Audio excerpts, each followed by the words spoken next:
আপনি যে কোনো বিপদে পড়ে গিয়েছেন অথবা আপনি বুঝতে পারতেছেন যে সামনে আমার মহা মুসিবত এবং মহা বিপদ আছে। এরকমটি যদি হয়ে থাকে তাহলে আপনি যে কাজটা করবেন এটা হচ্ছে রাত্রিবেলায় গভীর রাতে আপনি ২ রাকাত নফল নামাজ আদায় করে ১০ বার দুরূদ শরীফ পাঠ করে আপনি হাসবুনাল্লাহু ওয়া নি'মাল ওয়াকিল এটা আপনার উদ্দেশ্য সফল হওয়ার জন্য আপনি এক নিয়তে এটা পাঠ করবেন ১,০০০ বার। এরপরে ১০ বার দুরূদ শরীফ পড়ে আল্লাহ পাকের দরবারে দোয়া করবেন। আপনি সাকসেসফুল হবেন ইনশাআল্লাহ। প্রতিদিন যদি আপনি ৫ ওয়াক্ত নামাজের পরে ১০০ বার করে ইয়া গনিয়্যু ইয়া মুগনিয়্যু এটা পাঠ করেন এবং ১০ বার করে দুরূদ শরীফ পাঠ করেন, তাহলে আপনার যতই অভাব অনটন থাকুক না কেন চিন্তা করতে হবে না। আল্লাহ রাব্বুল আলামিন সকল অভাব আপনার দূর করে দিবেন।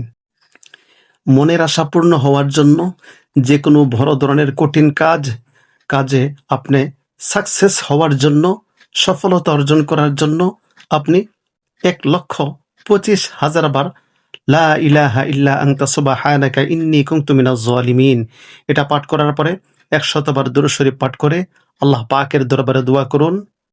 ইনশাআল্লাহ আপনি সাকসেসফুল। অসৎ উদ্দেশ্য নিয়ে হালাল নিয়ত ব্যতীত আপনি কখনো কোনো মানুষকে বশ করা অথবা বাধ্য করার চেষ্টা করবেন না। কারণ আপনি অবৈধ নিয়ত নিয়ে যদি কোনো মানুষকে বশ করার চিন্তা ভাবনা করেন, অলরেডি 100% আপনার ক্ষতি হয়ে যাওয়ার সম্ভাবনাটাই বেশি। আপনি যদি পরহেজগার মানুষ হয়ে থাকেন তাহলে মানুষকে বশ করবেন কিভাবে, বাধ্য করবেন কিভাবে?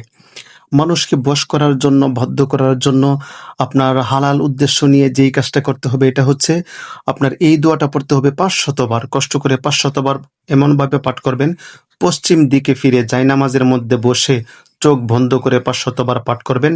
ইয়া বাদিআল আজাইবি বিল খাইরি ইয়া বাদিউ এই দোয়াটা ৫০০ বার পাঠ করবেন। আগে এবং পরে ১০ বার দুরূদ শরীফ পাঠ করবেন। ইনশাআল্লাহ আপনি যারকে বশ করার নিয়তে পাঠ করবেন সে বশ হবে এবং এটা ৫০০ বার পাঠ করে পানির মধ্যে ফু দিয়ে সেই পানি যাকে খাওয়াবেন সে আপনার বাধ্য হয়ে যাবে, বশ হয়ে যাবে। তবে আপনার উদ্দেশ্য এবং নিয়তটা সঠিক এবং হালাল হতে হবে। অসৎ উদ্দেশ্যে এই কাজ করলে আপনার ক্ষতি হয়ে যাবে। আপনার যে কোনো জিনিস, মূল্যবান কোনো জিনিসপত্র যদি চুরি হয়ে যায় তাহলে সাথে সাথে আপনি অজু করে পাক পবিত্র হয়ে ইন্না লিল্লাহি ওয়া ইন্না ইলাইহি রাজিউন ১০০ বার পাঠ করে ইয়া জামিউন নাস লিয়াউমিল লা রাইবা ফিহ একবার পাঠ করুন। ইনশাআল্লাহ আশা করি আল্লাহ পাকের ইশারায় আপনার হারানো জিনিস পেয়ে যাবেন। যখন দেখবেন কোনো মানুষ আপনাকে হিংসা করছে, আপনাকে নিয়ে সে অহংকার করছে, আপনাকে দেখতে পারে না, আপনার জনপ্রিয়তা, আপনার সফলতা নিয়ে সে হিংসায় জ্বলে পড়ে ছাই হয়ে যাচ্ছে, তাকে আরো ছাই হতে দেন, তাকে আরো জ্বলতে দেন, আরো পুড়তে দেন। দেখবেন সে নিজেই জ্বলে পড়ে শেষ হয়ে যাবে, কিন্তু আপনি দিন দিন উপরের দিকেই উঠতে থাকবেন। পরীক্ষার হলে প্রবেশ করার পূর্বে অথবা পরীক্ষার হলে প্রবেশ করার পরে আপনি সামনে প্রশ্নপত্র হাতে পাওয়ার পরেই আপনি সাথে সাথে ২১ বার এই দোয়াটা পাঠ করুন, ওয়া উফাউযিদু আমরি ইলাল্লাহ ইন্নাল্লাহা বাসীরুম বিল ইবাদ। আপনার সফলতা সুনিশ্চিতভাবে হবে ইনশাল্লাহ। সারা দেশে রাজনৈতিক দলগুলোর মধ্যে সবচাইতে বেশি চাঁদাবাজি করে যাচ্ছে কোন দলটি? এই দলটির নাম বলতে পারবেন? পারলে বলেন তো দেখি কমেন্ট বক্সের মধ্যে। আমি দেখতে পাচ্ছি বাংলাদেশের সবচেয়ে বড় একটি রাজনৈতিক দল, তারাই চাঁদাবাজিতে লিপ্ত রয়েছে। প্রত্যেকটা সফল মানুষের পিছনের দিকে তাকিয়ে দেখেন, প্রত্যেকটা সফল মানুষের জীবনে কষ্ট ছিল।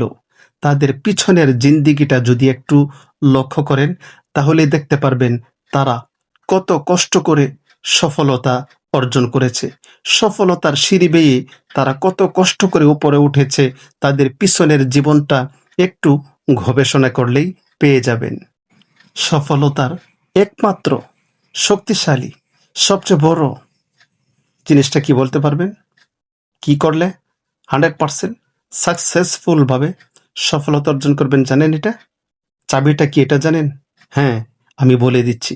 সফলতার একমাত্র শক্তিশালী সবচেয়ে বড় চাবিই হচ্ছে ধৈর্য শক্তি।